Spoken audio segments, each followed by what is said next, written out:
విష్ణు అష్టావింశతి స్తోత్రం. ఈ స్తోత్రం చదివితే విష్ణు సహస్రనామం చదివినంత ఫలితం వస్తుందన్నమాట. స్టార్ట్ చేద్దామా మరి.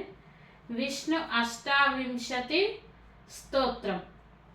శ్రీ భగవాన్ ఉవాచ మత్స్యం కూర్మం వరాహం చ వామనం చ జనార్దనం గోవిందం పుండరీకాక్షం మాధవం మధుసూదనం పద్మనాభం సహస్రాక్షం వనమాలిం హలాయుధం గోవర్ధనం ఋషికేశం వైకుంఠం పురుషోత్తమం విశ్వరూపం వాసుదేవం రామం నారాయణం హరిం దామోదరం శ్రీధరం శ్రీధరం చ వేదాంగం గరుడధ్వజం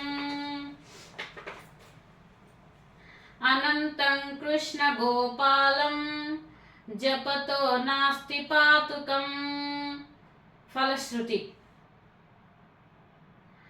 గవాం కోటి ప్రధానస్య అశ్వమేధ శతశ్చ కన్యాదాన సహస్రానాం ఫలం ప్రాప్నోతి మానవః అమావాస్యాం పౌర్ణమాస్యాం మేకాదశస్య తథైవ చ సంధ్యాకాలే స్మరే నిత్యం ప్రాప్తః కాలే తథైవ చ మధ్యాహ్నే చ జపే నిత్యం సర్వపాపైః ప్రముచ్యతే.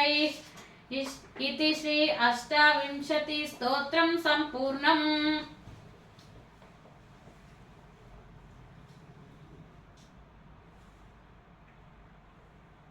ఇందులోనే వ్యూహలక్ష్మి మంత్రం. ఇది శుక్రవారం కానీ రోజు కానీ చదివితే బాగుంటుంది అన్నమాట. వ్యూహలక్ష్మి మంత్రం. ఓం శ్రీం ఓం నమః పరమలక్ష్మ్యై విష్ణువక్షస్థితాయై రమాయై ఆశ్రితతారకాయై నమో వన్హిజాయై నమః. మరొకసారి ఓం శ్రీం ఓం నమః పరమలక్ష్మ్యై విష్ణువక్షస్థితాయై రమాయై ఆశ్రితతారకాయై నమో వన్హిజాయై నమః. ఓం శ్రీం ఓం నమః పరమలక్ష్మ్యై విష్ణువక్షస్థితాయై రమాయై ఆశ్రితతారకాయై నమో వన్హిజాయై నమః. ఇది శ్రీ వ్యూహలక్ష్మి శ్లోకం సంపూర్ణం. What